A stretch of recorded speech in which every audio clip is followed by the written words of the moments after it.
My country people them, welcome to this part 2 of the presentation about 11th of February and why would they celebrate him.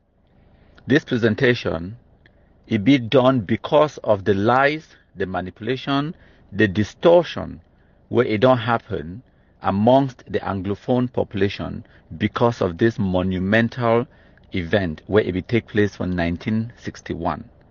For the first part of this presentation, where I publish on the 11th of February 2024, we will talk and all parties they will agree, including the Ambazonian side, from Barrister Mbesa to Barrister Fru Johnson, all of them agree, say that territory it being a United Nations Trust territory administered by the British, say the population they be vote willingly and democratic process, they be choose for join La République du Cameroon in that plebiscite where it will be organized by the United Nations and the United Kingdom where it been at the administering authority on the 11th of February 1961 for that plebiscite where it will be organized by the United Nations and the United Kingdom. And our forefathers they will vote because they will defined way for run away from the domination from Nigeria. And for part 1 we don't accept said La République du Cameroon and the former British Southern Cameroons they will join on the 1st of October 1961 for form one country called the Federal Republic of Cameroon. And under the West Cameroon state, John Go Foncha when the leader, now ye and ye own political elites for West Cameroon, they will decide for celebrate 11th of February every year as the West Cameroon Youth Day. Now, President Amadou Ahidjo, he can join me for say, in honor for the West Cameroon people them, and in celebration of una decision for can join we want to make that 11th of February a National Youth Day, and now for day for 1966 where they start for celebrate Youth Day as a national event. Before that, for 1965 and 1964, they be celebrated now only for West Cameroon as the West Cameroon Youth Day. So for this presentation today, we will talk about the grievances where Anglophones they get them. Starting with the ones where they always talk say they no be get a union treaty. The ones where they talk today, so the Fumban conference, they get problems, they talk about the federal constitution and all of those things. There is a lot of confusion, misinformation, distortion and lies being told about the events that may happen regarding the federal constitution for 1961. When I listen, na Capo Daniel go talk. When I go listen, he go tell when I wait away me, I don't tell when I. Yourself, then gong dog. He don't listen to my preaching and my teachings. He don't learn small sense. He don't work up for your head now. He understand the reality of it, the international law and the implications on the international stage. Now, why that way? He don't finally put small sense for your head. Gong dog Capo Daniel, he talk, it don't change. I don't finally succeed for educate at least this one amber fool, make it understand. Point number 1. That territory known as the former Southern Cameroons, where today now the northwest and the southwest region of Cameroon, has never been sovereign. It never, ever, ever, ever gets sovereignty. And I waited this way, I don't educate them for a long time. But finally, Ngong Dog Capo Daniel, it don't learn small sense. And when I listen, now you go talk. Today is the 12th day of this month of February 2024. My name is Capo Daniel. Last week, we put out a video, an audio in the podcast where we talk about our narrative in this struggle, which is that 11 February was a day changed from a plebiscite day by La République du Cameroon into a youth day that make mockery of our history. But I'm going to present to you the facts and the truth, because when you are angry, you say certain things sometimes out of anger, and sometimes you sin when you are angry. But for us to win this war, we will conform to the African Union Charter and international law, because independence or whatever we may get will be something that will require the international community to support us. So in line with our goal to push for freedom for our people and end this war, we are going to be factual with you and align ourselves with international law so that we can better serve our people to push for their right, the right of self-determination. So I want to start with 11 February. What is 11 February all about? And this is very important because for many people, this may be the first time you have heard about this, but we are going to put it to you anyway. What is 11 February? What did Cameroon change the plebiscite day to a youth day? This is a very important question that we must answer to our people because we have had that narrative pushed down our throat for 7 years. I'm going to tell you the truth and what it means for our struggle going forward. 11 February, as you know very well, was the plebiscite day. It is very important in our history. It is a day that the Southern Cameroon, which was a quasi-region in Nigeria. A quasi-region means that the Nigerian government granted us autonomy that was under the British. So the British government, in effect, granted us autonomy and self-governance. It gave us a unique opportunity under the leadership of the Prime Minister Ndele to build a very solid democracy and strong institutions that prepare us eventually for independence. So that 11 February was the day where the United Nations organized a plebiscite for our people to express their opinion, whether they want to join Nigeria or they want to join Cameroon. This is the root cause of this problem. Because during that time, our people were told that it was just an opinion and they were going to go through several procedures in order for them to secure a contract with Cameroon as a union. Unfortunately, that never happened. They were deceived, and right now we know what happened because we have the ability to look in hindsight and to study what has happened. Recently, the British government released a document to Barrister Mukwele, who appealed in the British court about this case, about the British government obligation to our territory. And in that document, they clearly stated that Southern Cameroon have been integrated into La République du Cameroon, which is not what we were told, which is not what Cameroon promised in the United Nations. These are all injustice that we have suffered. Can this injustice be sued in court? Yes. Are there legal remedy for such injustice?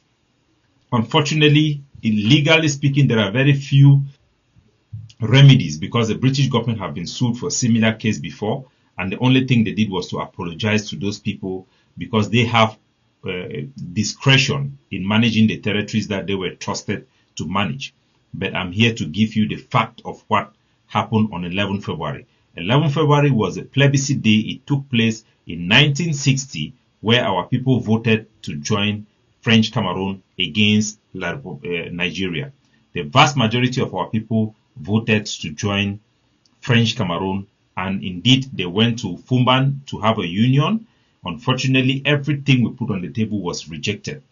Nevertheless, our government, led by Jongu Foncha, continued the union with Cameroon through the constitution that was imposed on us, passed by the Cameroon Parliament. We had a very poor fight by our diplomats to secure a better deal for us. Everything that was rejected, they never put up a good fight. One, because they were very weak.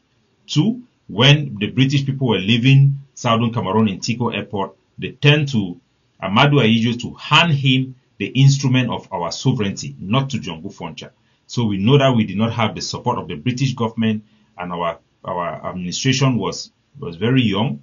Jongu Foncha had been campaigning for us to join French Cameroon, and he just wanted us to join without any safeguards, and we are suffering the consequences of that particular decision. So I want our people to know, before 11 February became what we call today Youth Day, what really happened? I'm going to give you the facts. In 1962, Jongu Foncha, who was now the vice president of Cameroon, had a speech where he cancelled the celebration of our National Day. Our National Day was the Southern Cameroon Day. And Jongu Foncha, not La République du Cameroun, we may say that he was influenced by La République or not, but he was responsible. he gave the order, release this document to cancel our Southern Cameroon Day henceforth. And this is his speech. I'm going to read part of the speech so that you hear. Jongu Foncha said, the 26th October, which marked the separation of Cameroon from East Nigeria region, was celebrated as a partial national day because we were still under trusteeship rule. Its celebration gave us the impetus to regain a wider nationhood and was the beginning of our independence. So you could hear Foncha talking about the period where we were Kwasi region not as being independent, but as still being under the trusteeship rule.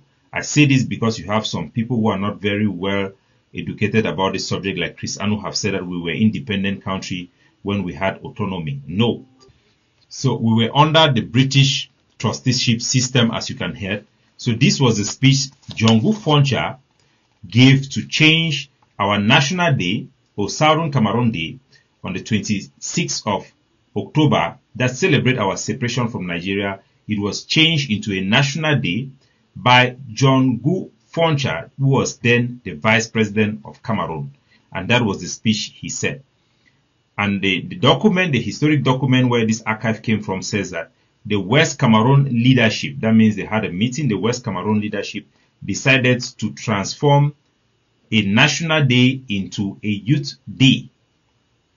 So from 1962, it was now to 1963, the National Day of Southern Cameroon was now celebrated as a youth day. So you have October 26, Southern Cameroon National Day was changed and it was now celebrated as a youth day without a National Guard in presence. So the date was changed by Jongu Foncha. And in 1963, the Secretary of State of Education and Social Welfare, who was S.M. Ndamukong, at that time, he made this speech that further made the transformation of that day.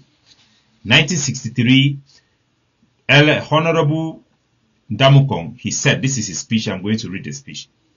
Youth Day. So they was celebrating 11 February still in 1963 as a plebiscite day. But in 1963, after the celebration, the Secretary of Social Welfare and Education, Mr. Ndamukong, he made a speech that transformed the plebiscite day, which was 11 February. Remember that Jongu Foncha only changed the Southern Cameroon Day into Youth Day. But in 1963, Honorable Ndamukong changed our plebiscite day, 11 February, into the Youth Day. And this is the speech, I will read the speech. He says, Youth Day is now 11 February each year. School sports normally held on the 26th of October will be held on the 11th of February. Teachers and pupils should therefore note that 11 February 1964 is the date on which youth sports will take place. On October 1, Reunification Day will be a public holiday for March past. So this document is signed by Honorable Ndamukong, who was the Secretary of Education and Social Welfare in the Southern Cameroon government. At that time, Southern Cameroon was now West Cameroon. We have a functioning government that represents our people, and we have our Prime Minister, who was now the Vice President of La République du Cameroun. So this is what happened. The change of 11 February from a national day, from a plebiscite day to a youth day was not changed by La République du Cameroun, but our own Southern Cameroon or West Cameroon government. The leadership changed it, and a Secretary of State did make that changes. This is very important for us to know the truth, to know the fact. Not just that we conform with international law, but also that we can have a proper voice, because only the truth shall set us free. If we don't know the truth, we don't speak the truth, we can't be set free. Some radicals within our struggle that have taken advantage of this movement of our people looking for their freedom have completely destroyed our narrative by injecting falsehood that have no reference in history. So this is part of us restoring the truth and make sure that we can fight for our people in a way that is going to bear fruit. In 1963, when Mr. Ndamukong has changed the plebiscite day into a youth day, the next year, Jongu Foncha came to participate in celebration because he had moved to Yaoundé when he was made the vice president. And this is what he said in 1964 when they made the first celebration of 11 February, not as a plebiscite day, but as a youth day. Jongu Foncha speak, I quote him, "The idea of a youth day to children on 11 February means to feast, while for grown-up, 11 February Youth Day was a day a majority of the people of West Cameroon made history by almost unanimously, honestly, voluntarily decides to achieve independence and reunification with former French Cameroon." So this is our Prime Minister, our representative, calling La République du Cameroun as former French Cameroon. That is why sometimes we also call our Southern Cameroon as former Southern Cameroon. We must know the facts. There are some these illiterates like this hermaphrodite guy, this Bobby boy who continue to disturb our people, but you have to know the facts. Southern Cameroon is considered former, just like French Cameroon is considered former under United Nations and under the African Union Charter. And the new country that was created cannot be considered French Cameroon or English Cameroon. Such consideration and attempts to consider it as such is illegal, even by the regime it plays. So for us to have good standing and be able to make a case for our people that can bear fruit and that can be heard, we must be in accordance and in conformity with the law. That is why many petitions that have been sent by our people to the international communities have just simply been ignored or not taken seriously because it is not in conformity with international law. We have come far for 7 years now, and we have had time to study, engage the international community to find out what is really the problem, that they don't hear our plea each time we communicate with them. And we have an obligation as leadership, as organization representing the best interests of our people, to do the right thing and to do history justice. So this is Jongu Foncha talking about reunification. The word he is using is reunification. That means he is even affirming the fact that the two Cameroon was once one country under the Germans, which it was just the truth. So after 1964, when Jongu Foncha attended the Youth Day in 11 February, which was the first Youth Day, and first time 11 February was celebrated as a Youth Day. This celebration was not done in all of Cameroon. It was done only on our own West Cameroon, our own Anglophone Cameroon. So during the first time 11 February was celebrated as a Youth Day, it was presided over by Jongu Foncha, the Vice President of Cameroon. And it was not just one day celebration, it was a huge celebration. 11 February celebration in 1964. The Sultan of Fumban was invited. It was a huge celebration in Victoria with all our dignitaries that attended it. The celebration ended with a huge reception that took place in the Prime Minister Lodge in Boya. They had over 500 guests from people of West Cameroon government and the people of our own territory. It was very, very fantastic. And in 1967, that is when Amadou Ahidjo, seeing this huge, magnificent celebration of pride and nationhood by our people, decided to declare 11 February Youth Day as a national day that was being celebrated now across both the West Cameroon and East Cameroon, which is Francophone Cameroon. So our people should know very well the origin of this day. It wasn't a day that was imposed by us by La République. It was a day that originated from us, celebrated our heritage, and celebrated the decision of self-determination we made to join French Cameroon. And for those who think that we did not join, ask yourself that the Vice President of Cameroon, Jongu Foncha, was there as who? Jongu Foncha, in his speech in 1963, talking about referring to Southern Cameroon Youth Day, stated that it was a day that celebrated what has been achieved in terms of reunification. What did he mean? So we had united with Cameroon through constitutional union, not necessarily the Union Treaty, as many of us we had been pushing forth after being influenced by very radical people. We must know the truth. This truth is not defending La Republique as this hermaphrodite guy will come and say Capo Daniel is defending La Republique. No. It is us taking responsibility so that we can make progress. Without taking responsibility of your own mistake, you cannot be in a position where you can make right decisions for your people to move forward. These decisions that were made by Jongu Foncha and the leadership of West Cameroon had very damaging impact on our life, and we are suffering the consequences. We cannot survive in this war or progress just by blaming La République du Cameroon. La République du Cameroon is definitely taking advantage of our weakness and the failures we made. These decisions that were made by the leadership of West Cameroon was not made due to patriotism or looking out for our people. It was because Jongu Foncha, their propagandists and their statement, if you read from newspaper excerpt during that period, were more concerned about their infighting with Ndele, and they were thinking that the national day that was put in place by Ndele in 26th of October was a heritage from Ndele. It was Ndele's thing. So they were trying to destroy it, not knowing that they are destroying our entire country. And today we still face the same challenges. Ambazonia think that they want to destroy each other when actually they are destroying the struggle.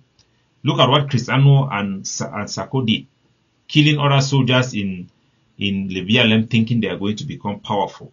But you don't know you are helping the enemy to achieve their goal. Micah explain one thing for now.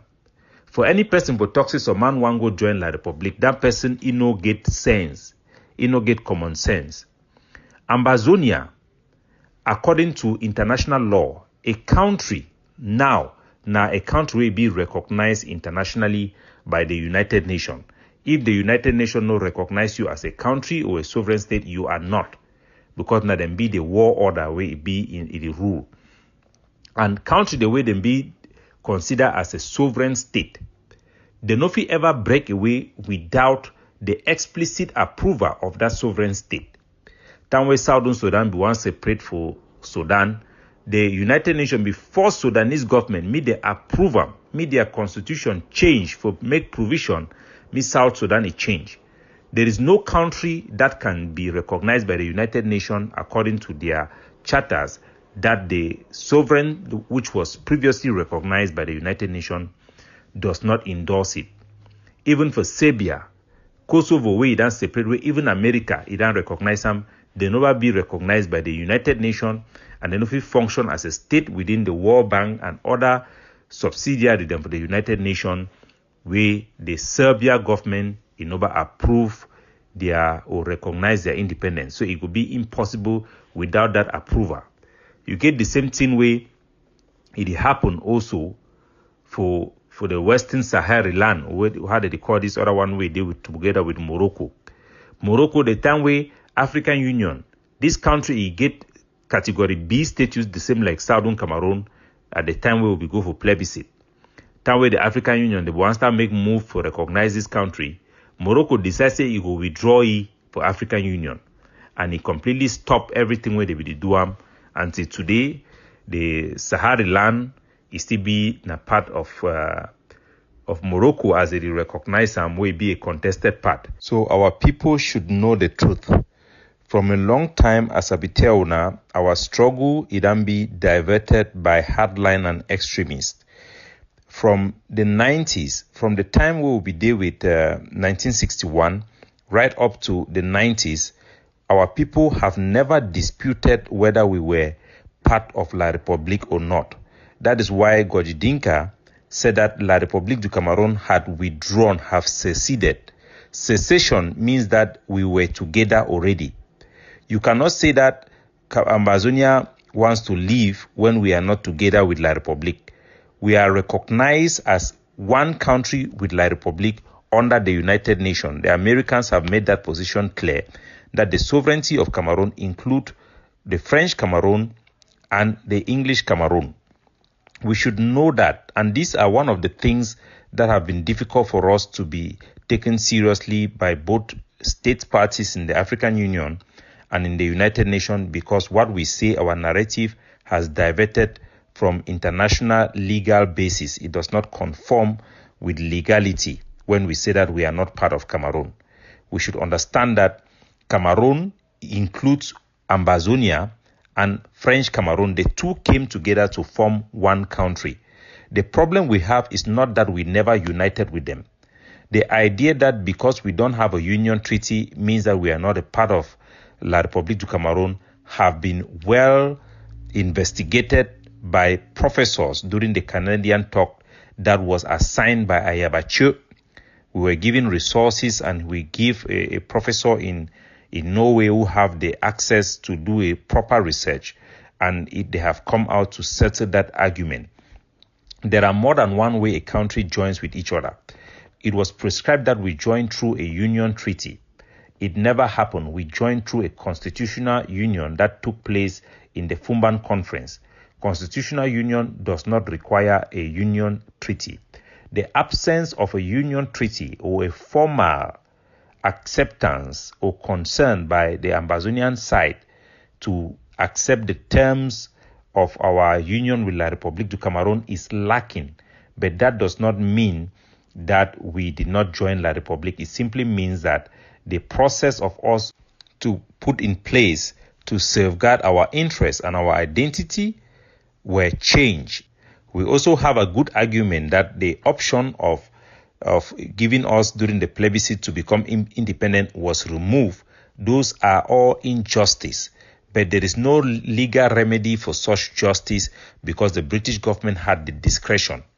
When the British commissioner was evacuating Ambazonia in Tiko Airport, Amadou Ahidjo was handed the instrument of our sovereignty, not John Gu Foncha.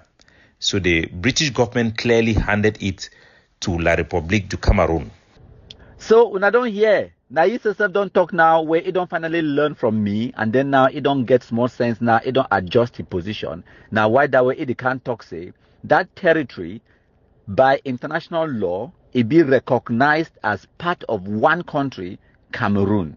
So for person for talk say it go join La République or say Ambazonia, they go join La République or whatever nonsense, it is stupidity. Also very important, now the admission where you don't can admit them for una after I don't learn sense from me, of course. The admission now say no country no fit claim say it be sovereign or it be independent without the recognition from the United Nations. None. For as long as the United Nations no recognize you, you are not sovereign, you are not independent. And remember say the plebiscite on the 11th of February 1961, it will be organized by the United Nations. The result of that plebiscite, it will be accepted and approved by the United Nations, accepted by the UK, accepted by all other countries in the United Nations. So it begs the question, like Dr. Simon Munzo go put them, who then are you going to convince that the work of decolonization in Cameroon was not complete? Who are you going to convince when where the decolonization was actually carried out by the United Nations, by Great Britain? Who then are you going to go in 1995 or 2016 or 2024? Who are you going to convince that the work of the United Nations to decolonize the former Southern Cameroons is not complete? Who? But it's under the auspices of the UN that our people voted on the 11th of February to achieve independence by joining La République. It is under the auspices of the UN that the post-reunification, the post-plebiscite conferences were held leading up to October 1st, 1961. And all this while, the UN has taken cognizance of the fact that since 1st of October 1961, the former British administered UN Trust Territory of Southern Cameroons ceased to have that status. And by the way, the trusteeship agreement between United Nations and the United Kingdom over this territory that was signed in 1946 or 1947 ended. That's an agreement between the UK and the UN for the administration of SC, Southern Cameroon. It ended once Southern Cameroon opted to achieve independence by joining La République. So, who in the international community are you going to convince that the work of decolonizing Southern Cameroon was not completed? Who? So I argued that based on that, it is futile to say that you are going to pursue independence by diplomacy. And when Julius Ayuk Tabe and others started flying around here, acting like head of state already, you see him arrive at the airport in Washington or New York with a constellation of bodyguards and drivers and all of that to say a diplomatic offensive. I just laughed. I laughed. It was a show. He wasn't going to lead anywhere. You know? So that part of independence by diplomacy, I argued, and I still argue, was a no-go. It wouldn't lead anywhere. Therefore, if you insist that you have to get independence, know that because that involves breaking up an existing country called Cameroon, the rest of Cameroon is not going to allow you to go to walk out just like that. You come and say, oh, okay, look, after you guys have been trying to assimilate us, we're tired of this, we're walking out. They wouldn't let you go. You know, they will resist, and if they resist, then know then that independence can only be by war. But if you elect that path, then remember that war has its consequences. And I'm talking as someone who, in my UN career, worked in many conflicts and post-conflict countries. I saw it with my own eyes, what devastation war can cause. And I would have preferred to save my own country and every part of it such an experience. And that's what I tried to do from 2017. So Capo Daniel as my student, it make me proud. Me as the mentor, as the educator, where I don't educate Capo Daniel. So he don't learn small sense. It can't talk. Now it makes me feel proud. Say, at least I don't penetrate one thick amber skull. Now Nayidi talk say, for as long as Cameroon government it claim sovereignty over the northwest and the southwest region, even if the so-called Ambazonia fight today, they control the territory militarily, they control all the economic activity, all the political activity, everything, just like Taiwan. Whether we not control them or not, for as long as Cameroon government claims sovereignty over that territory, you will never be recognized by the United Nations, never be recognized by the African Union, and therefore you will never be independent. You no go ever get access to the International Monetary Fund, to the World Health Organization, and all the other agencies the way they be run by the United Nations. That is a fact. So based on these realities, based on the way the international system they function and the international law, the only way where the so-called Ambazonia, I will give them Ambazonia, the so-called Ambazonia will get independence. Now, if first they get total and complete military victory, where it means that they go totally 100% control their own territorial space, not just militarily, they get to get economic, social, and political and administrative control. And I mean 100% control. Not 99.9. They must control that territory 100%, administratively, politically, socially, financially, economically, in every way where you feel control a territory. They must get 100% control. That's one. They must achieve that. And then once they get that control, they must exercise that control for a period of time, for at least a few years. That's two. And then third, they must now topple the Cameroon government, either by putting international pressure for the international community for help them, or they must physically go for Yaoundé, go take over the regime in Yaoundé. They must go over for Yaoundé and topple the regime, the government for Yaoundé, and then force that government now for negotiate for give them independence. Because that independence can only come from Yaoundé.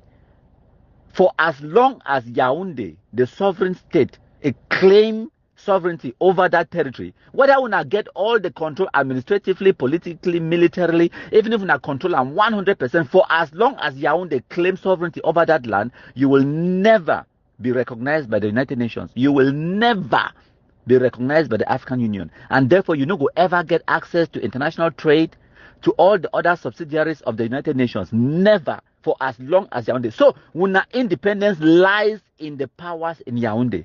That is a fact. I don't ever think, say, these people, they get the capacity for learn, for understand this. But at least, due to my preaching, my relentless efforts, I don't succeed for get through to one, which is fantastic. So, Capo Daniel, they make me proud as a mentor. It is very important for you for understand, say, when the British, they be leave the former Southern Cameroons, they be hand over the sovereignty of that territory to President Amadou Ahidjo. Remember that territory has never been sovereign. That video where country people do am. Now God sending me do the video. You listen to the video. This video it tell a lot of things. We thank my country people for the wonderful job. Now, we'll go ahead. So when we now were granted independence to join them, there was supposed to be an agreement, a treaty of union, now ratified by both sides, signed as a treaty, then deposited at the United Nations. That was not done. We don't hear Ambazonians, they talk a lot about these two words, union treaty. Okay? Or they call them Treaty of Union. We don't hear Anglophones and Ambazonians, they talk about this a lot. Now, the question is, was there actually a union treaty or a treaty of union between the Cameroon government and the former Southern Cameroons? The answer is simple. Yes, there was. That is the answer. And I will show you now the union treaty today. There was a union treaty between the former Southern Cameroons and La République du Cameroun.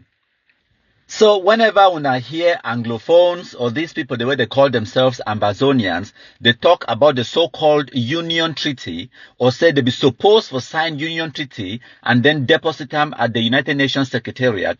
Remember, say these people, they be willfully ignorant.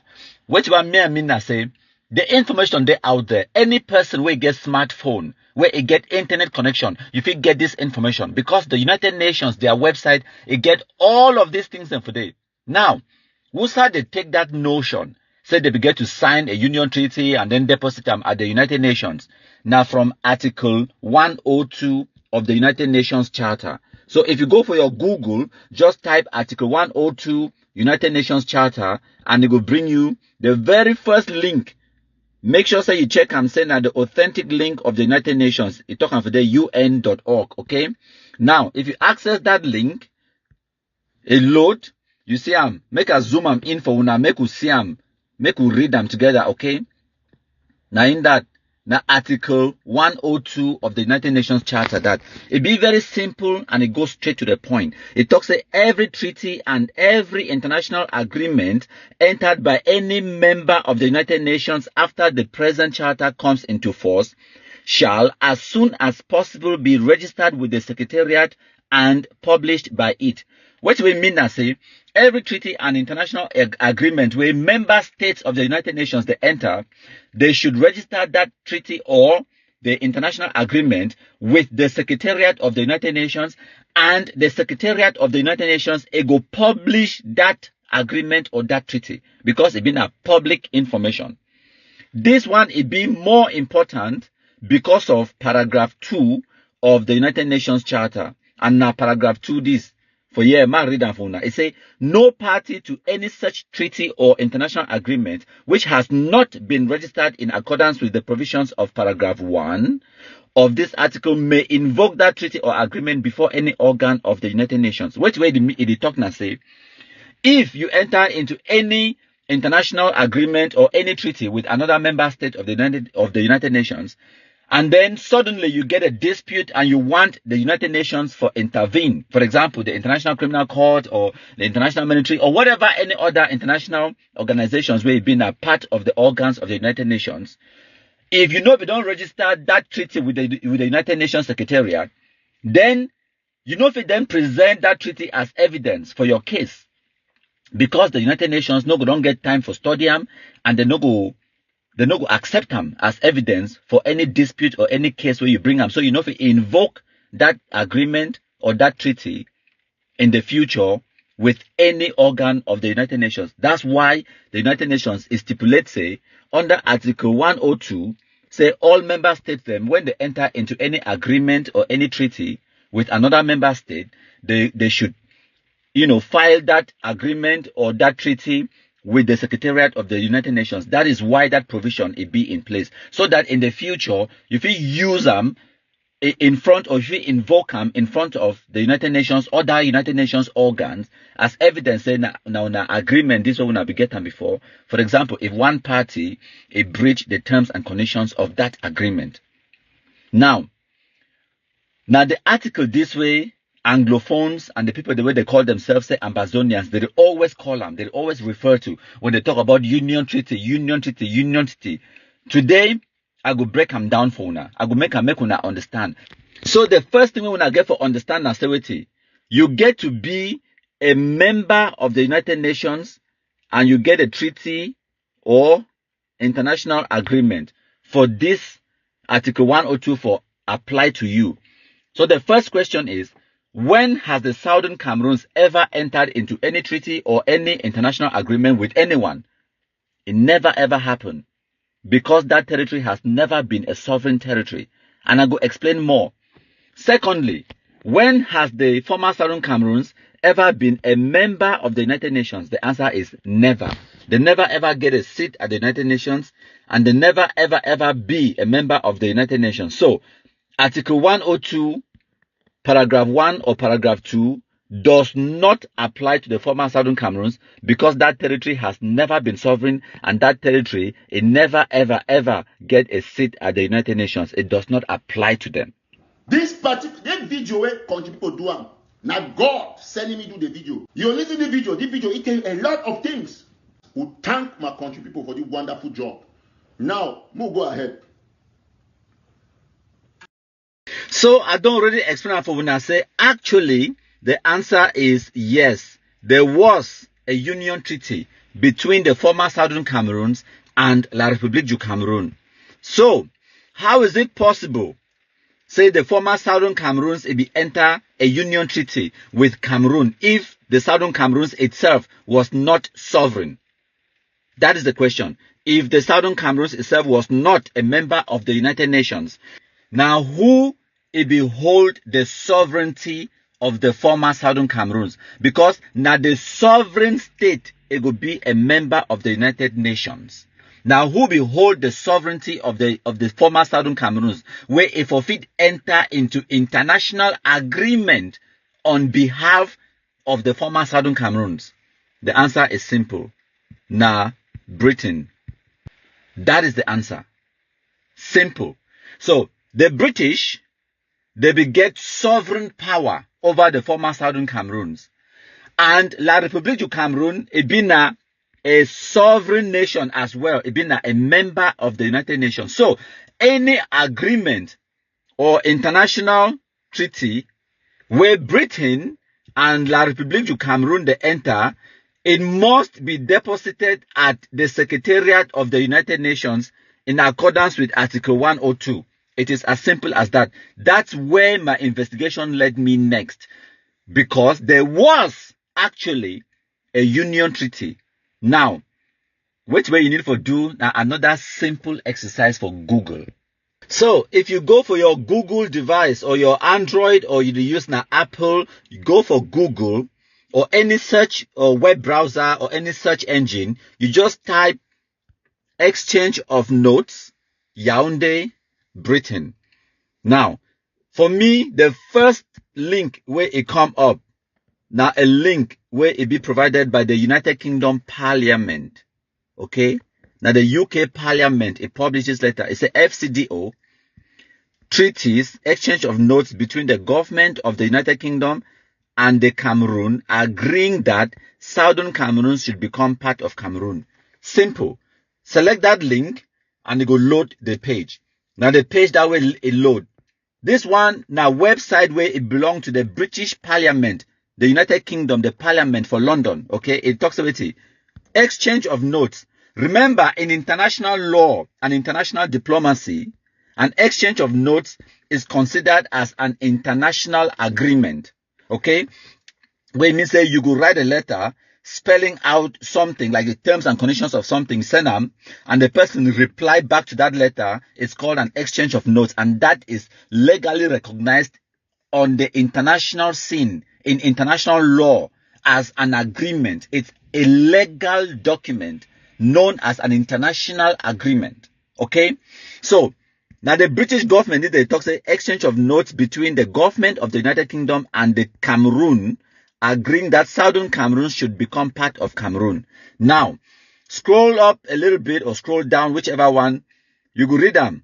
They tell you the agreement was signed in Yaoundé on the 27th of September 1961, and it came in force or went into force on the 1st of October 1961. The actual treaty document is not there for this website. Okay, the parties to the treaty, they tell una for day. Now the parties to the treaty this Cameroon and the United Kingdom, 2 parties. So, like I talked, the United Kingdom, when they get the sovereign power over the former Southern Cameroons, they enter into a treaty of union with Yaoundé. But this is not enough. Which I would do now say I go actually show una, because I continue my investigation for actually bring una the actual treaty of union document. Make una see am. The actual document itself, because according to Article 102 of the United Nations Charter, they talk say any international agreement or treaty where member states they get them, it should be filed at the Secretariat of the United Nations. And the next port of call now for me for go to the Secretariat of the United Nations for their website for go find that treaty. That treaty where I don't gather this information, say the treaty. And the treaty, it be signed on the 27th of September 1961, and it will go into force on the 1st of October 1961. It will be signed for Yaoundé. Okay, so now the next thing I say, we'll go find that treaty. So as part of my research, I've been need for find out the actual union treaty, the actual document itself, where it will be signed for Yaoundé. 27th of September 1961, where the British, they do exchange of notes. So in order for do that, I've been need for go for United Nations digital library, because these documents they don't be digitalized and they don't be published online. Any person if it access these documents, and I encourage you for go for the website. Now the web address this where are the highlight and for una digitallibrary.un.org, and then if you go for there, it will bring this document. Click on this search bar, just enter Southern Cameroons like how I enter for here, click search. It will bring una all of these documents and where you fit then examine them for yourselves, all of these documents them. So one of the documents them where I get them now the actual union treaty, the exchange of letters or the exchange of notes between the British government and President Amadou Ahidjoe government, when an official internationally recognized international agreement. I will bring the document for una look them and then we will read them through. Lesson number 1. Lesson number 1. This video where country people do am. Now God sending me do the video. When I always see I say, oh, I want to, oh, country people. Lesson number 1, my country people talk about it. Listen, whether or not you accept, my country people is a force to reckon with. Me, I agree. You listen to the video it tells a lot of things. Kunkumasa, the kind of way it work with the Cameroon government. It don't confirm for this video. We thank my country people for this wonderful job. Now, we'll go ahead. Now the document is the actual union treaty. Now in this, filed at the United Nations, he received this document on the 2nd of March 1962, both in English and French. The original version, they in English and French. This particular one, when me I download them, that the English version, but it they in English and French. Now, I can't read them for now, but before I read them for now 6 pages, the document be. I don't already show now the link also for go for access this document. So any person will want for read them, they want the original authentic copy, you know how for access them. Now, we will read the document them slowly, make you understand, because this is the actual Union Treaty. The document starts. It says, the future of the trust territory of the Cameroons under United Kingdom administration. Remember, they said the Cameroons with an S because they're talking about the northern Cameroons and the southern Cameroons. Before you continue for understand this document, remember, say, the trusteeship agreement between the United Nations and the United Kingdom, it been now for the Cameroons. So, that agreement, not just for the southern Cameroons, but now both the southern and the northern Cameroons. It be very important to understand that point. Now, it says, note verbal dated 27th of February 1962 from the permanent representative of the United Kingdom of Great Britain and Northern Ireland to the United Nations, addressed to the Secretary General. Remember, the talk say Article 102 it stipulates say any international agreement has to be filed at the Secretariat. When they talk say the United Nations Secretariat, they're talking about the Secretary General. Okay, we'll take them small. Now, it says, the permanent representative of the United Kingdom of Great Britain and Northern Ireland to the United Nations presents his compliments to the Secretary General of the United Nations and, on the instructions of Her Majesty's Principal Secretary of State for Foreign Affairs, has the honor to inform him that, in accordance with General Assembly Resolution 1608 of 21st of April 1961, the trusteeship exercised in the Southern Cameroons by the government of the United Kingdom of Great Britain and Northern Ireland under the trusteeship agreement of 13 December 1946 terminated at midnight on 30th September 1961. Now the British, they talk today, so that trusteeship agreement was terminated on midnight 30th of September 1961. Remember, say, at that time when they terminate the trusteeship agreement, no person, no complaint. The British, they no complain. Cameroon government, no complain. Southern Cameroons, no complain. They accept, say the decolonization has been achieved, everything be smooth, everything be okay. John Go-Foncha now, he don't take position as the Prime Minister of West Cameroon and also as the Vice President of the Federal Republic of Cameroon. John Go-Foncha, we get 2 positions, and I waited that way be the fight for. He get them. So, the letter continue. It say, a copy of the exchange of notes. Ma read them again slowly. Me una see them. A copy of the exchange of notes between Her Majesty's Ambassador at Yaoundé and the President of the Cameroon Republic, recording the time and the date of the termination of the United Kingdom trusteeship in the Southern Cameroons, is attached. So, attached to this document, now the exchange of notes, and I go come to that, I go read them for una. We'll take them small. So, in accordance with the above resolution of the General Assembly, the trusteeship exercised in the Northern Cameroons by the government of the United Kingdom of Great Britain and Northern Ireland, terminated on the 1st of June 1961, upon the Northern Cameroons joining the Federation of Nigeria as a separate province of the Northern region of Nigeria. Remember, I be telling when I say Resolution 1608, where they quote them for day. Resolution 1608 is about the Cameroons, where it involved the former Northern Cameroons and the former Southern Cameroons as well, not just the Southern Cameroons. Now, it don't explain them. It also go for talks a copy of the command paper number. This is it, blah blah blah. It talk about this one now. They talk about Nigeria and all of that. I don't want to talk about Nigeria. Oh, now for here they get 2 annexes. They get annex 1.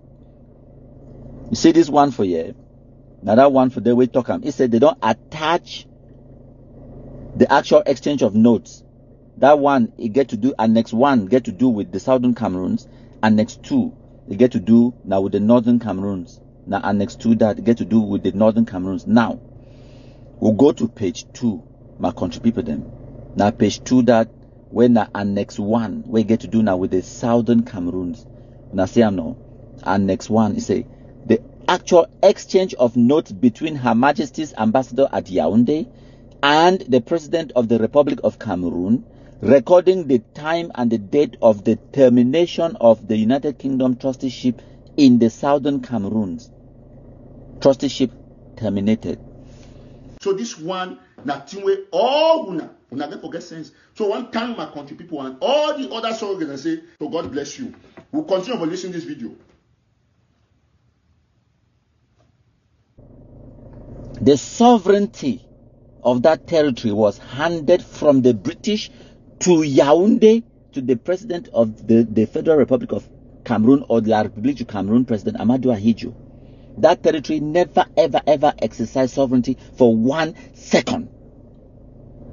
So now the actual exchange of notes this, now the actual international agreement this. Any person where a one ever talk about the so-called Union Treaty, this is it. This is the actual Union Treaty. It will be signed in Yaoundé on the 27th of September 1961. The British Embassy in Yaoundé. Okay? The original document then are in French, obviously because Yaoundé. So, the British ambassador, because at that time Cameroon had not been a part of the Commonwealth, so they began an embassy, not a high commission. You get to understand that difference. So it became a British embassy for Yaoundé. The British ambassador, he talks with him. He say, "Sir," he talk to now for President Amadou Ahidjo. He says, "Sir, on the instructions of my government and in compliance with Resolution 1608 of the General Assembly of the United Nations, dated 21st April 1961, providing that the trusteeship exercised by the United Kingdom in the Southern Cameroons under the trusteeship agreement of 13 December 1946 shall be terminated on 1st of October 1961 upon the Southern Cameroons joining the Republic of Cameroon. I have the honor to inform you that this trusteeship will cease to be exercised in the Southern Cameroons at midnight on 30th of September 1961, as the territory will join the Republic of Cameroon at 0000 hours on the 1st of October 1961. I have the honor to be signer Cecil King. I don't do my research. The actual ambassador, the British ambassador to Cameroon in Yaoundé at that time was known as Cecil King. Now, a real name that, on behalf of Her Majesty's government. Now, Her Majesty's ambassador. Now, he sent this document to who? To His Excellency, Mr. Amadou Ahidjo, President of the Republic of Cameroon, Yaoundé. Remember the date. 27th of September 1961. This is 3 days before the actual joining, before the actual termination of the trusteeship agreement. So, this is the actual exchange of notes. This is in international law. It is a treaty or it is an international agreement. You can call it exchange of letters or exchange of notes. Now, wait to be the reply from President Amadou Ahidjo. That one will go now for page 3 of this document. Now, page 3 talks about it. This one are the English version, but the original version will be now in French. Yaoundé, 27th of September 1961. This one now Now, President Amadu Ahidjo replying to the note or to the letter where the British ambassador write down for give you sovereignty of that territory. Now, President Amadu Ahidjo receiving that sovereignty by exchanging this letter, now replying to the British government in letter. President Amadu Ahidjo talks about it. He said, the President of the Republic, now he says, Sir, I have the honor to acknowledge receipt of your letter of today's date, in which you informed me as follows. He said, on the instructions of the government and in compliance with Resolution 1608 of the General Assembly of the United Nations, dated 21st April 1961, providing that the trusteeship exercised by the United Kingdom in the Southern Cameroons under the trusteeship agreement of 13th December 1946 shall be terminated on 1st of October 1961 upon the Southern Cameroons joining the Republic of Cameroon. I have the honor to inform you that this trusteeship will cease to be exercised in the Southern Cameroons at midnight on the 30th of September 1961, as this territory will join the Republic of Cameroon at 0000 hours on the 1st of October 1961. And then I note that in accordance with the aforementioned resolution, the Southern Cameroons will join the Republic of Cameroon on 1st of October 1961, and that in consequence, the United Kingdom trusteeship over this territory will cease to be exercised at midnight on 30th of September 1961. Now, President Amadu Ahidjo this talk now, he said, I have the honor to be signed Amadu Ahidjo. He sent this letter now to His Excellency Mr. Cecil King, Her Majesty's Ambassador, Yaoundé. That is an official agreement. The exchange of notes has been completed. The British government has handed over the territory, and Yaoundé has accepted the territory. And this agreement will go into force on the 1st of October 1961.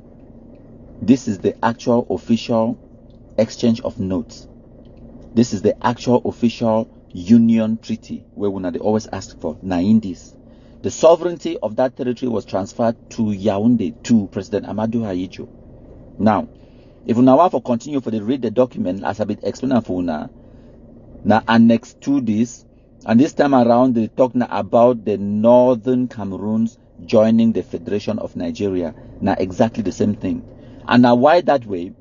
Anything where we now want to talk concerning Resolution 1608, when I know say when they talk now about Cameroon and Nigeria.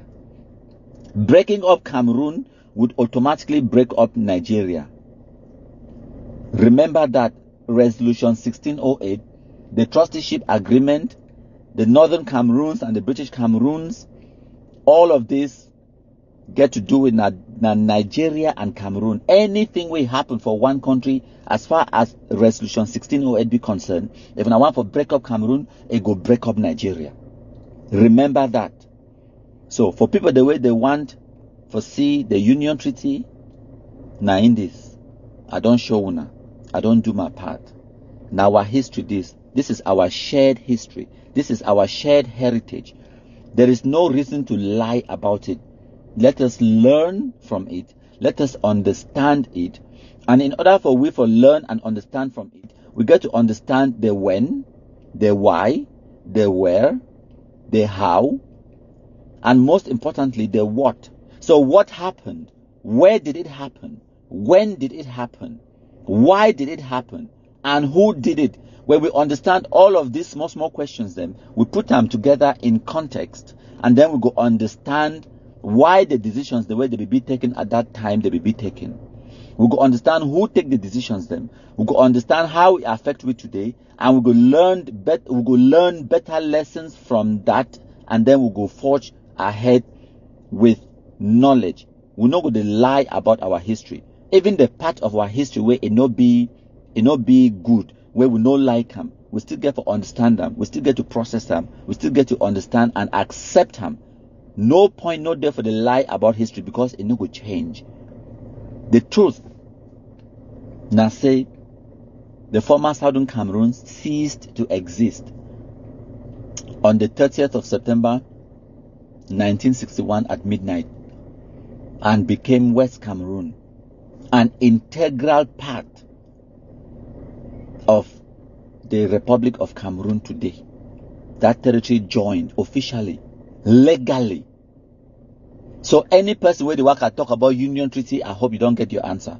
Any person where the worker talk say we not be ever join Cameroon or whatever, I hope so you don't get your answer.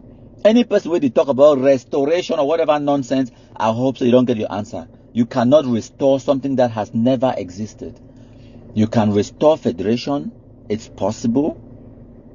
You can restore the one and indivisible Cameroon way, it be being at the United Republic of Cameroon, it's possible. To restore the former trusteeship or go back to British rule, British administration is impossible. Not going to ever happen. And then the question of sovereignty, that territory has never exercised sovereignty for 1 second. So restoring sovereignty is not possible because you cannot restore something that has never, ever existed. My country people. Lesson number one. Lesson number one. This video where country people do am.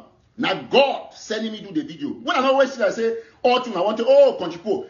That's what my country people have told people. I'll play the video when I wait. Very important. While we are being browsed through the digital library of the United Nations, I come across this letter where it be written by John Foncha on the 26th of March 1960 and sent to the United Nations, and the United Nations they receive them on the 28th of April 1960 and they file them. Now official document this way I get them from the United Nations itself. All una if you go download this document, una read them for yourself. The original document it will be sent in English.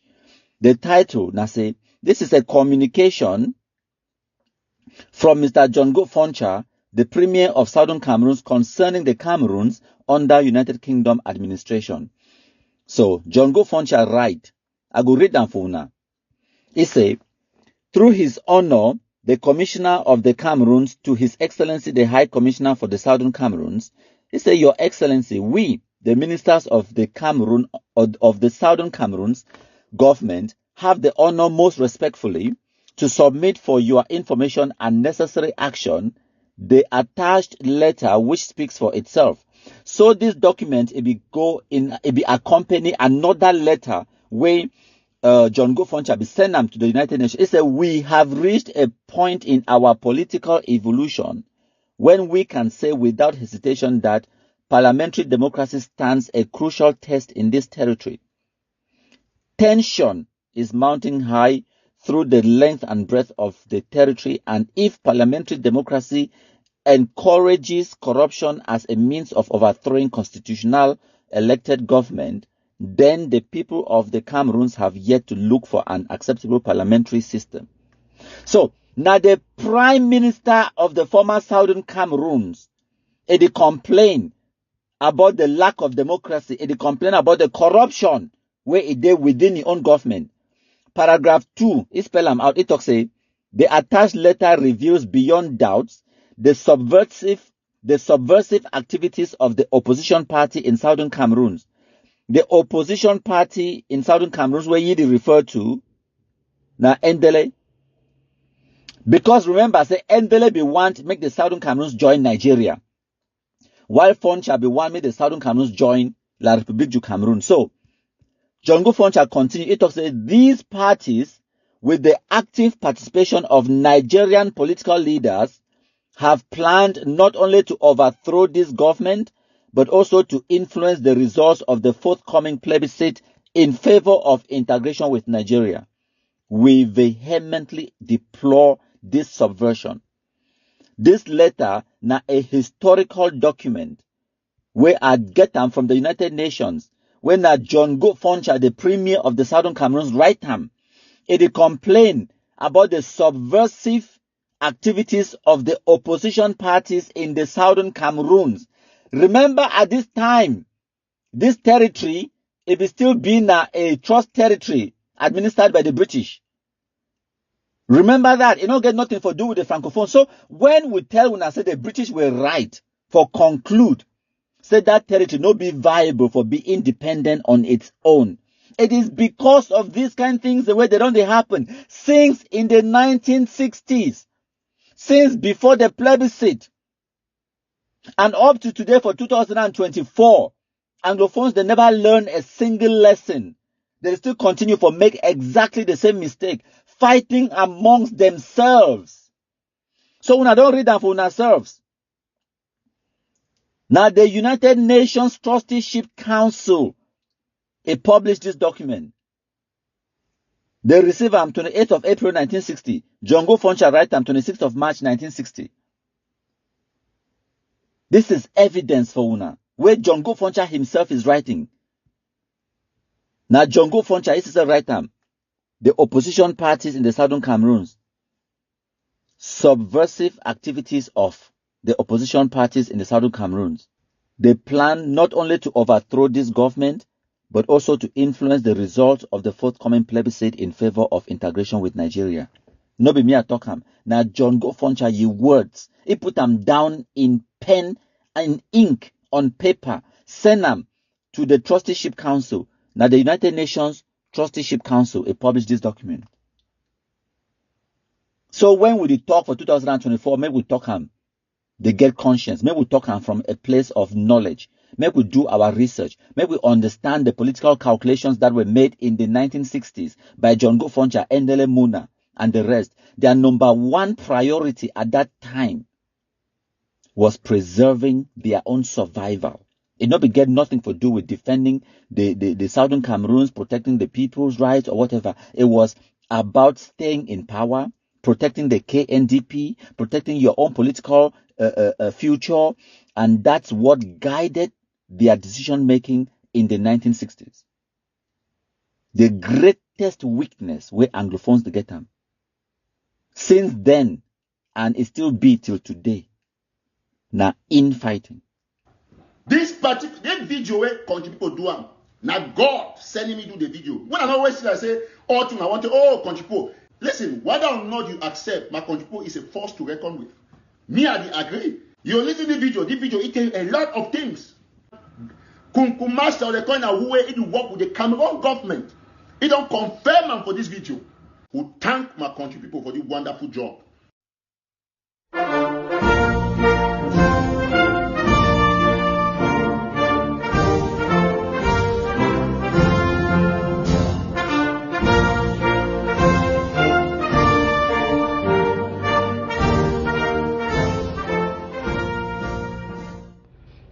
So after the plebiscite of 11th of February 1961, the United Nations Resolution 1608 it stipulate, say make La République du Cameroun, the former Southern Cameroons, and the British as the administering authorities, they enter into negotiations for put in place the modalities for which the territory and the country, they go unite. The territory, when at the British Southern Cameroons, and the sovereign state, the country of La République du Cameroun, they go come together. And because they be make sure, say, because the United Nations Trusteeship Agreement it go expire by the 1st of October 1961, they be make sure, say, make all of these arrangements and all of these meetings that take place before the trusteeship agreement between the United Nations and the United Kingdom it expire.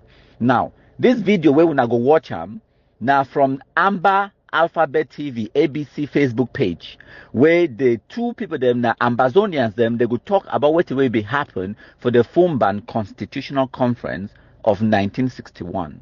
When I listen, if you read that document, it says clearly that in the event that we voted to join La République du Cameroun, the French-controlled part of Cameroon, that the British administering authority, together with the United Nations, will accompany the former British Southern Cameroon to meet the representative of French Cameroon to craft out the modalities of the union, the time frame in terms of speed, as well as the constitutional modalities.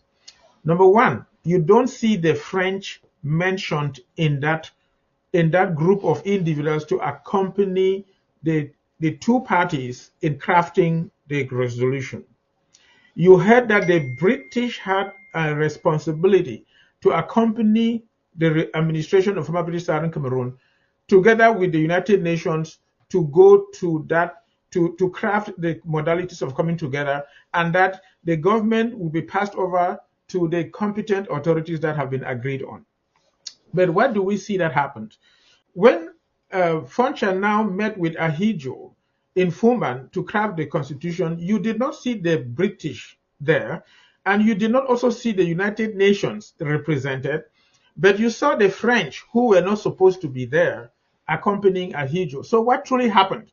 When the British came down to basically pass over the government when we had our independence on September 30th of 1961, remember we celebrated October 1 of 1961, the British handed the flag not to Foncha but to Ahidjo, which was again a violation. Basically, they had already sold us. And then they immediately left. In these negotiations and discussions between Foncha and Ahidjo, Ahidjo went to his parliament and basically, as a dictator, told them what they had to do. And they gave the information and they passed it on to Foncha. And Foncha did not share this information with our fathers who were going to Fumban. So that when they arrived Fumban, remember, it's first of all a fake union because Britain was not there. The United Nations was not there. So, but the French were there who were not supposed to be there. When they went, they were surprised to see that Ahidjo said, according to the document that we had already given you, the people were surprised to say, which document? They had given it to Foncha, and Foncha did not give them, so they never read it. So they basically hurriedly added some clauses to that constitution.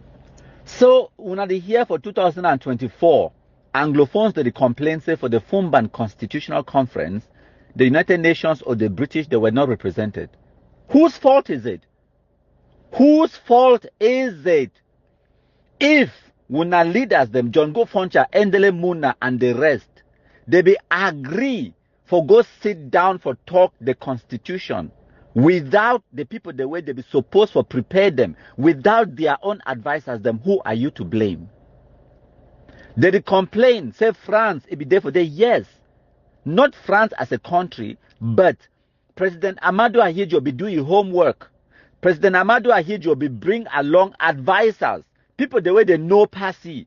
He be seek legal advice, how for draft constitution. How he do his homework.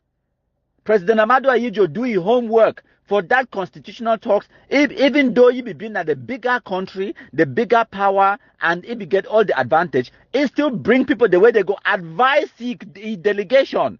He still bring people the way they go advise the delegation. They go advise on how to go about drafting the constitution, because he be politician, he be protect na ye interests. So if Wuna no be protect Wuna interest, who are you to blame? Anglophones, you cannot have your cake and eat it, or you cannot eat your cake and have it. Now Wuna responsibility for make sure say the British the day for that Fumban Constitutional Conference. Now Wuna responsibility for make sure say Wuna seek legal advice for people then for advise Wuna for that Fumban Constitutional Conference.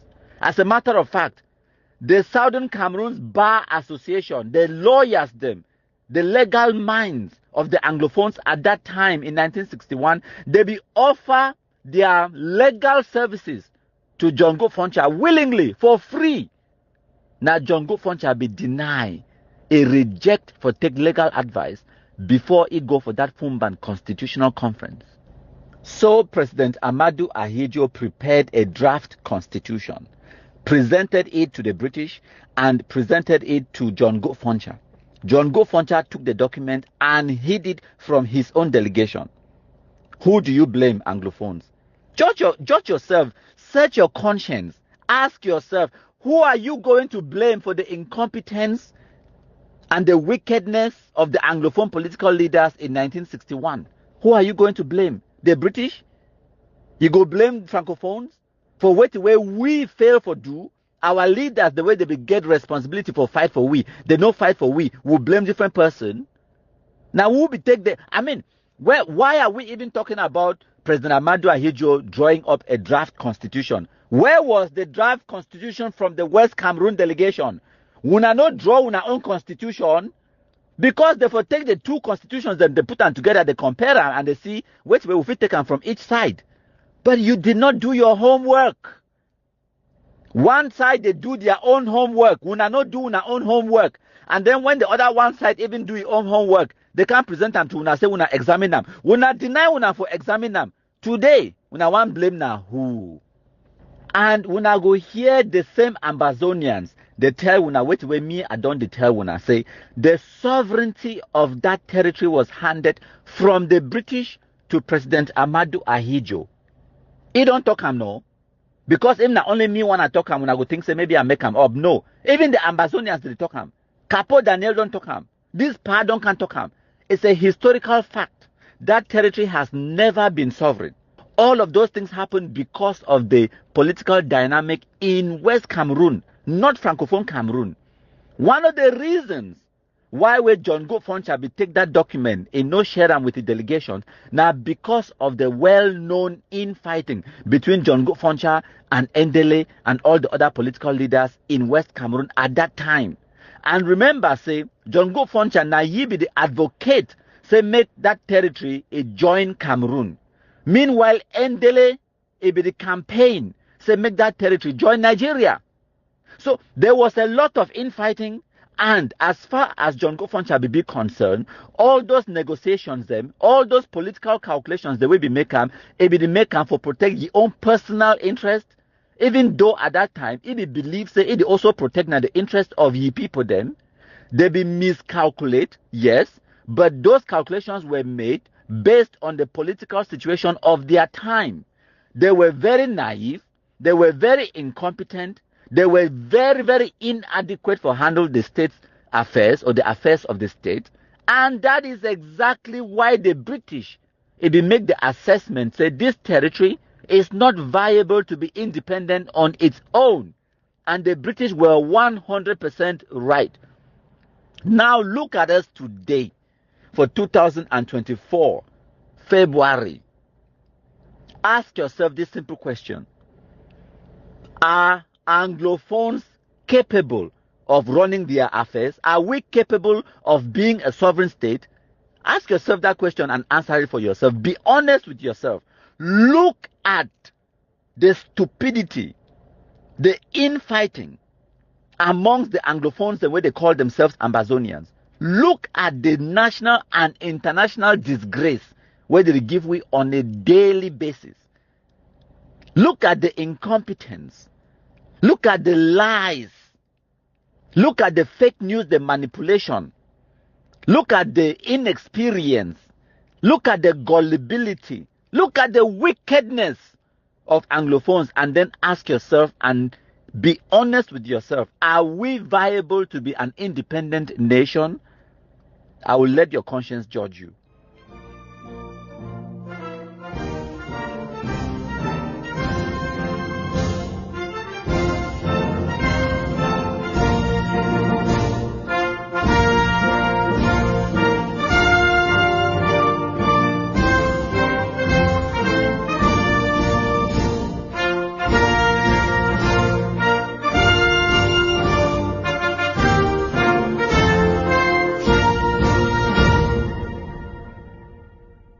The terms upon which this union was supposed to work had to do with a structure that is federal in nature. That's what you said. Yes. Okay. Yeah, but now, who do you blame when we know that politicians from, West Cameroon at the time in 1966 agreed to dissolve their parties into one grand party? Was that not a signal that we were moving away from what we actually stood for in favor of something in the general interest that was supposed to work in the general interest of Cameroon? And in 1972 itself, when this referendum took place, we saw politicians from West Cameroon who descended and did campaigns for the people to vote. You're right, Mr. Kum. But again, that is one aspect of this distortion and misinformation and disinformation over our history. Okay. Because there are people who present the situation today as if everything that has happened and that has gone wrong is the doing of President Ahmadu Ahidjo. It's very convenient to try to portray it like that, but in reality, that's not what it is. That's not what it was. Our own people, our own leaders have to assume the blame, and we have to be prepared to admit that they behaved less than, intelligently, courageously, astutely, in the situation. Because number one, it even begins, Mr. Kum, with preparation for the Fumban conference.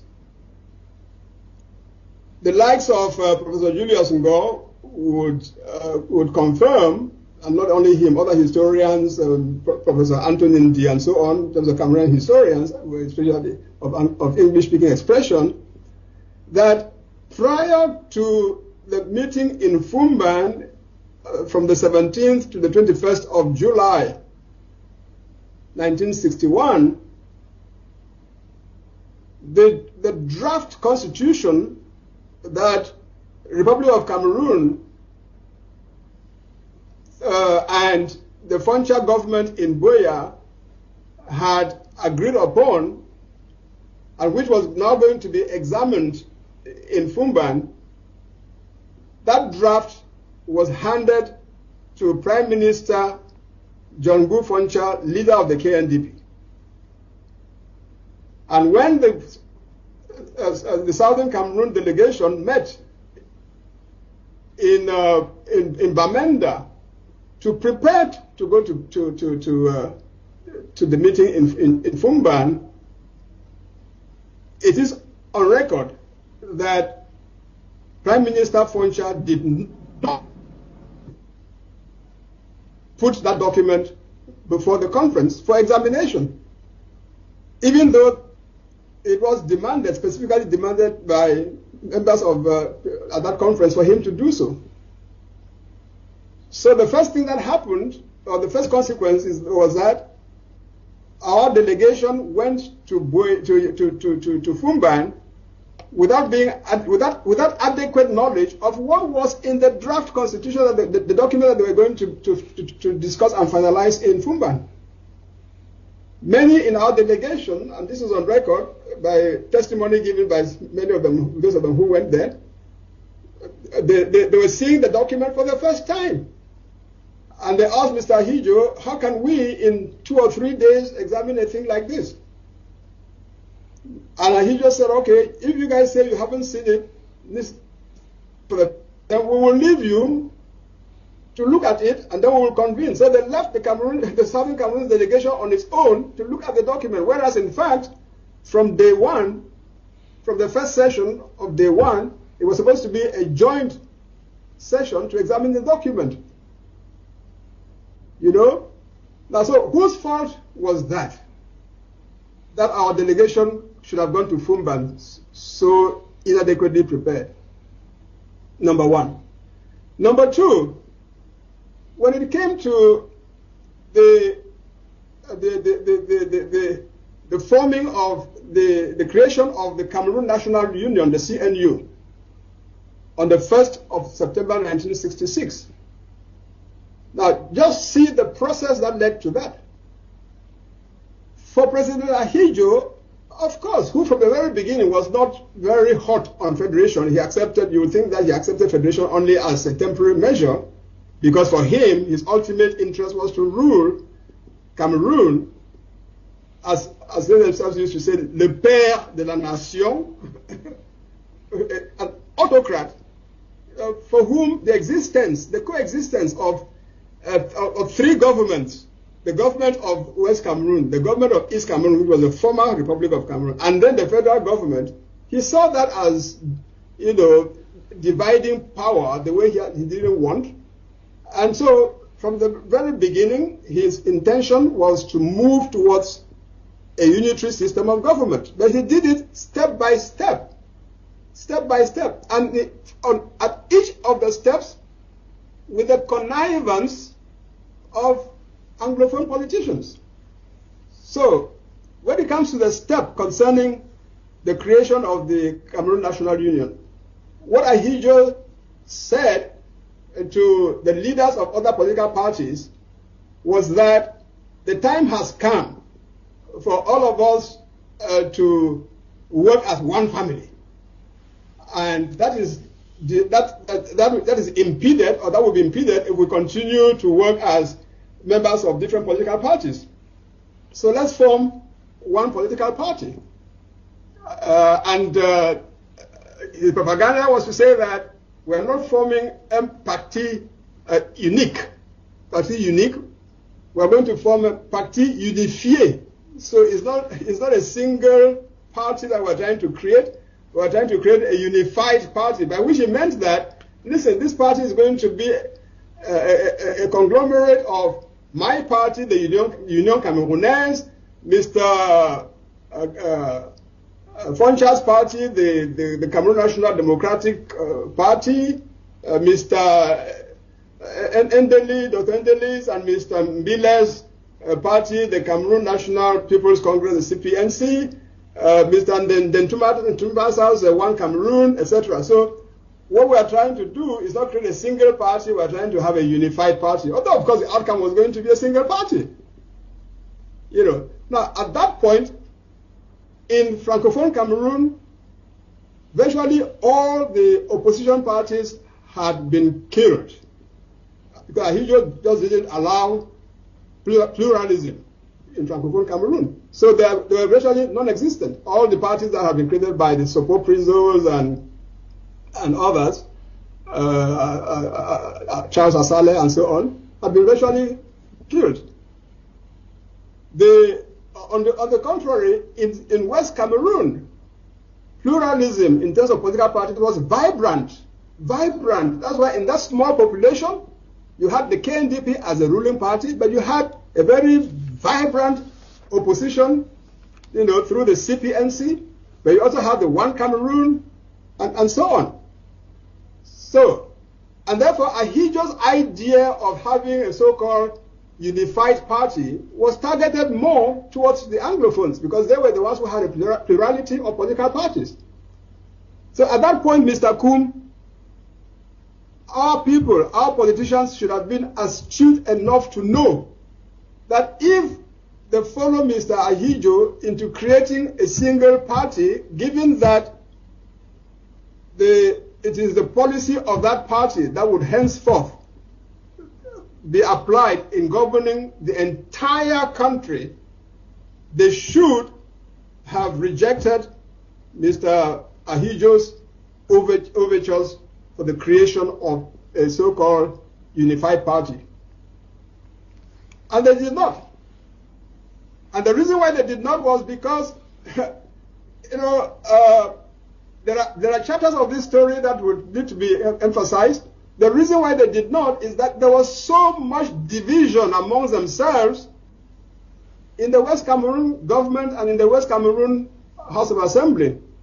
So much division, and Ahidjo just capitalized on those divisions. You know, and therefore there were some of them who were very keen to join Ahidjo in order to escape what they saw as the oppression of the KNDP in West Cameroon. You know, so they agreed with the scheme. And so on the 1st of September 1966, the Cameroon National Union was created, with Foncha and his KNDP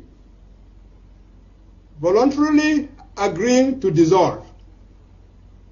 Dr. Ndeli and Mr.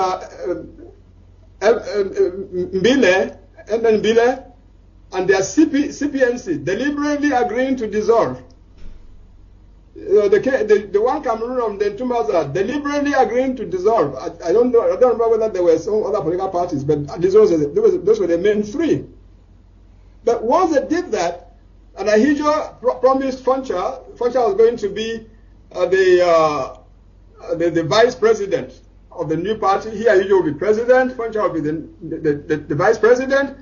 The executive of the party will be taken from all these parties that were coming into the union, and that happened. It happened. There were positions distributed like that, within the Central Committee of the party that they call the Cameroon National Union, very close to Ahidjo's Union Camerounaise. You know, once they did that, they had to assume offices in that new party. They were all very boastful that Cameroon now has only one party, we are one nation, one people, and all of that. But they should have seen the implications that this would have with respect to the autonomy of West Cameroon, as it was called then, the federated state of West Cameroon. You know, and what was to be expected happened.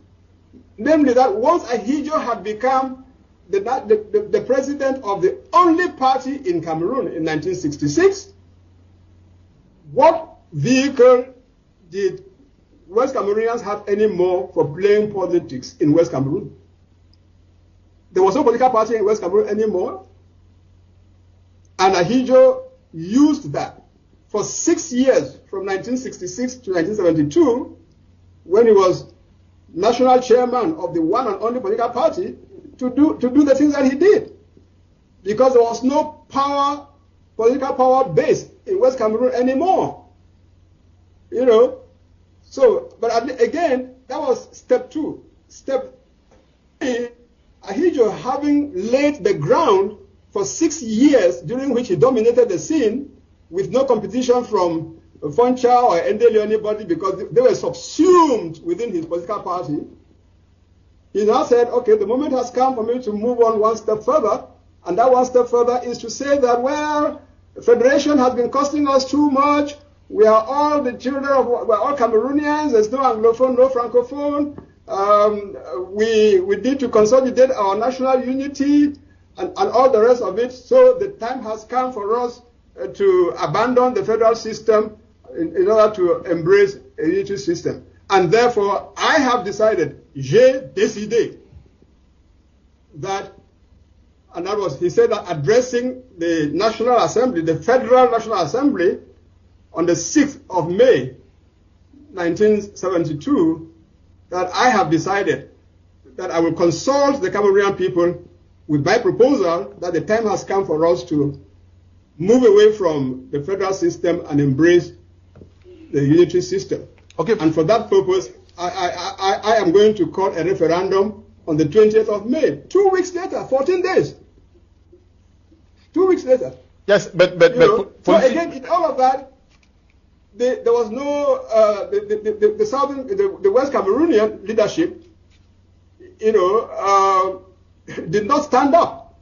I mean, it is reported by historians that timidly, after they left the National Assembly, after Ahidjo president, timidly they were assembled in the late Professor Bernard Forlong's home in Yaoundé to discuss what they had just heard Ahidjo say, and the outcome was that they decided, okay, they should not open any hostilities with Ahidjo, blah, blah, blah. So they did not do anything. But even at that point, if they had said that no way, Mr. Ahidjo, we came into this union on the express understanding, with you participating, in fact, with you leading the discussions, that we're going to form a federal union in which our own heritage will be preserved. What you are saying there, we don't like it because it's going to end in, it's likely to end in us being absorbed and all of that.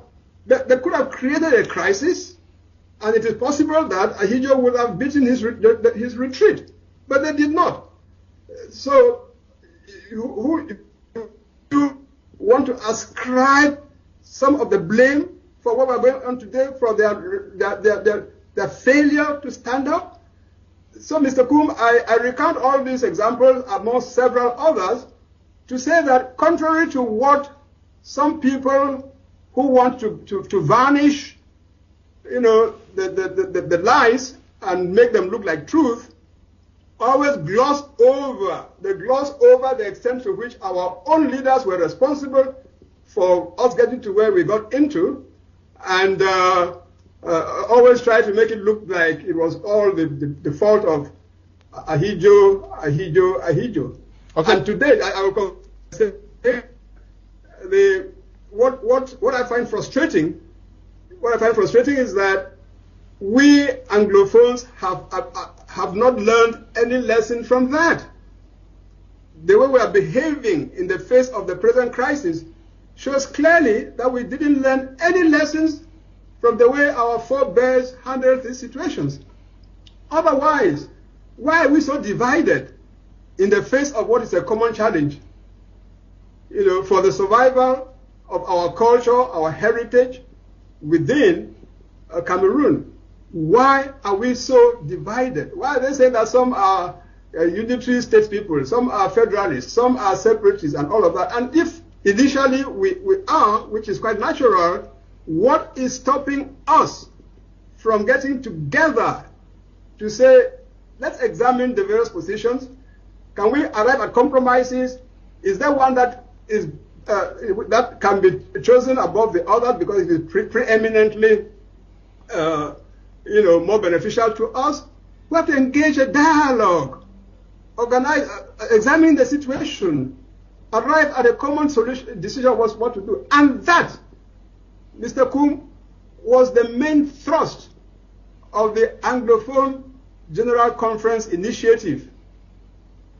But see what happened. That initiative was shut down, blown apart, partly by us, the Anglophones. Okay, this is where Southern Cameroonians failed and the KNDP failed. At that time, there was the Southern Cameroon Bar Association. And the Southern Cameroon Bar Association opted to offer its services to the KNDP endorsement in this negotiation, in this discussion. And the KNDP government turned down the offer. Which means that you're confirming what Senior Barrister said, Yes, that the British themselves, They are the ones. they were in a hurry, they were not interested in whatever was happening. What is this? You see, at the end of all this discussion, what was the British policy? The British policy was Southern Cameroon should achieve independence in association with Nigeria. Let's be frank. They were angry, I know. Let's be frank. Yes. That was their ultimate goal. They wanted, okay? Yes, that was their ultimate But they're the goal. ones who proposed the two alternatives. They're the ones. No, Order in council, the first order in council, 1960. No, that was their ultimate goal. Southern Cameroon should achieve independence in association with Nigeria. And when that failed, you see, at the end of the day, in politics, politicians don't have friends. Countries don't have friends. They have interest. They have interest. You might find it hard to accept it. Because the people decided to vote against what they wanted. Okay, they washed their hands and said, whatever. That's Yes. Okay, but was there no joy on the day of the Union Jack was brought down? In fact, a very good memoir, No Telephone to Heaven, by the Deputy Commissioner of Southern Cameroon, explained what happened on the 30th of September 1961, when the convoy was driving up to Boya. There was sadness. To buttress what he is saying. That jubilation, but palm fronds, flags shining was not. You see, that's an eyewitness account. To buttress what he was saying, on the 31st of October on the 30th of September, it was a day of national mourning for the loss of Northern Cameroons. Yeah. Mourning by mourning. Both Cameroon Republic and Southern Cameroon, they mourned the departure of that the brothers have joined Nigeria. It was a day of national mourning. Okay, day of national mourning. And as if nature was not happy, 1st of October in Boya, rain heavily. It is on record. Okay, we have the pictures. I have the pictures. Now, can this resolution 1608 be revisited? Can it be retouched? And if it cannot be touched because it actually sanctions the decision, the plebiscite decision, and the United Kingdom says we are hands off this, and you are telling me that in 1994 the trusteeship council was dismembered. Yeah. Yeah, Mr. Can Liu. we go back to it? Mr. Liu,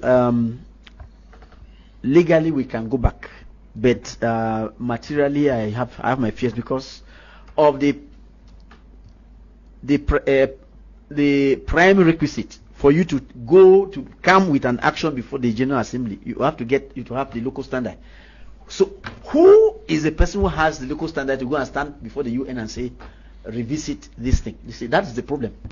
Yeah, but we have so many separate. Who gave them? Who gave them power to talk for? Mr. Liu, the bottom line is this. You see, we should not deceive the population of Northwest and Southwest. We are not in the 1950s or early 1960s. We are in the 21st century. Those days when we were made to understand and feel that let me use it in terminology at the time, that the Bamda grass field and those in the forest zone were one. Those days are gone. Let's be honest, those days are gone. The forest zone, the present day Southwest, and the Bamda grass field, the present day Northwest, it would take a miracle for these two regions. That's my view. At least I've moved around Southwest for some time. It would take a miracle. Take a miracle for the Southwest population. I'm not talking of the population of Southwest or population in Southwest. Southwest population. Indigenous.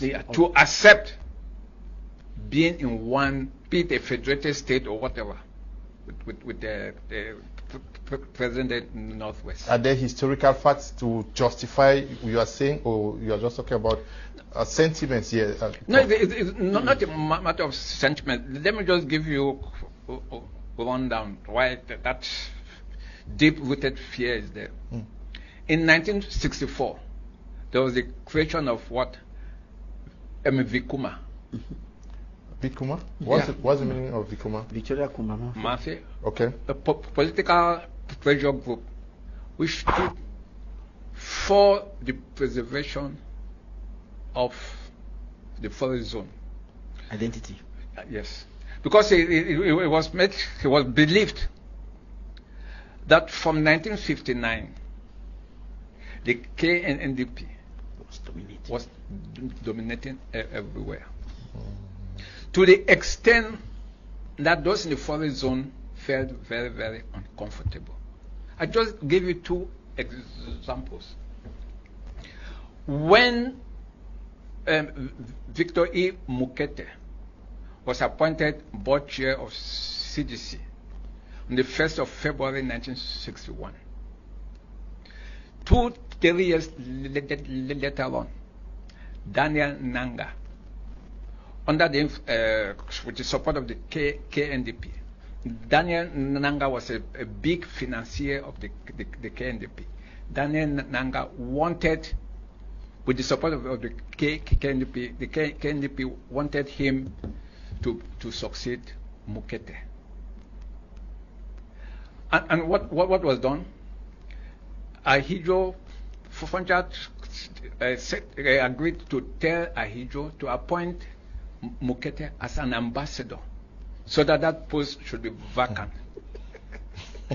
No, it's very true. That post should be vacant.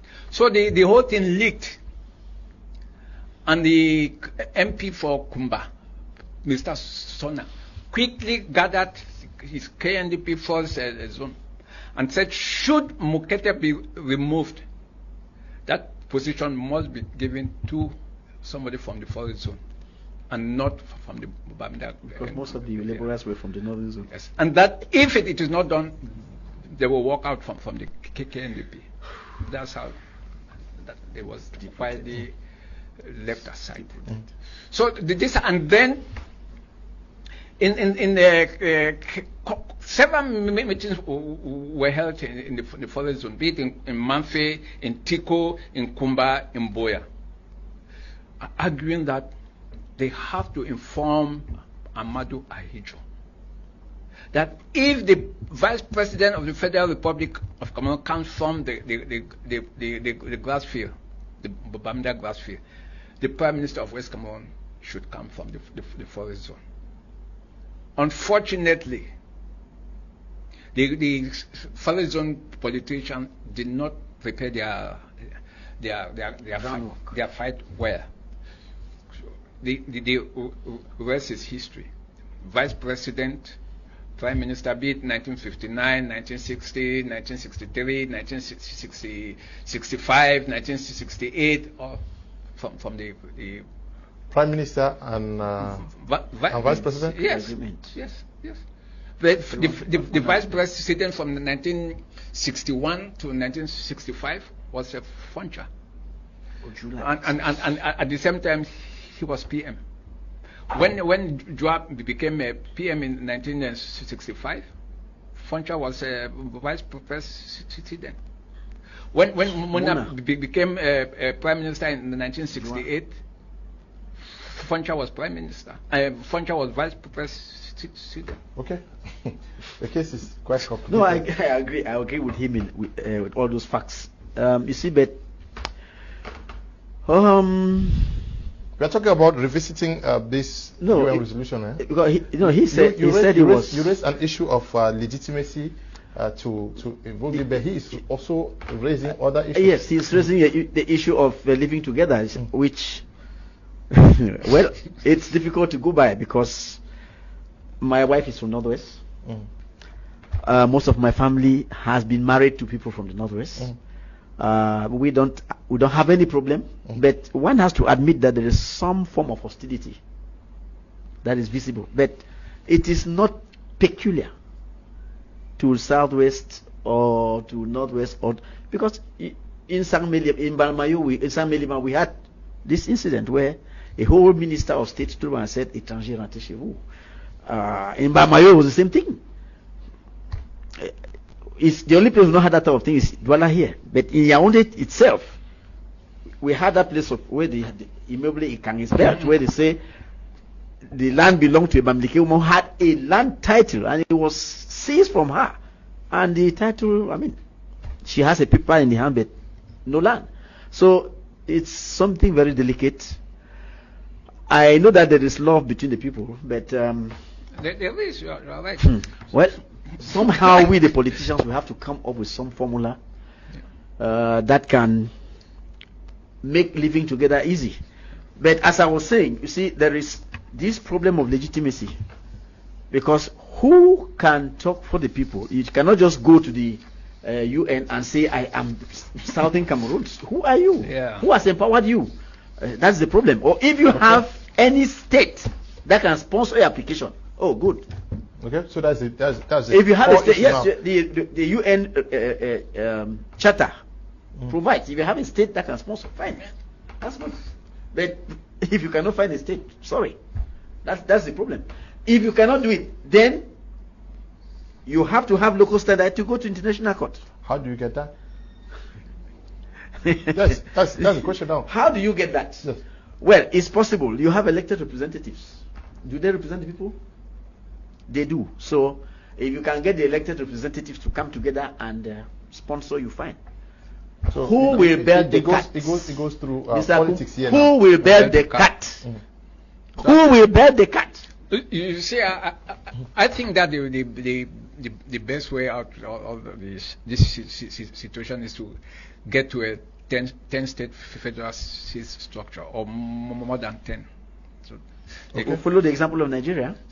And you see, it is also important to emphasize that federalism doesn't solve all the problems. It is not a magic solution. Yeah, that once you have a federal system, the problems are automatically solved. And we have examples in Nigeria. Okay, Nigeria is a federal structure. Yeah, they have problems and all.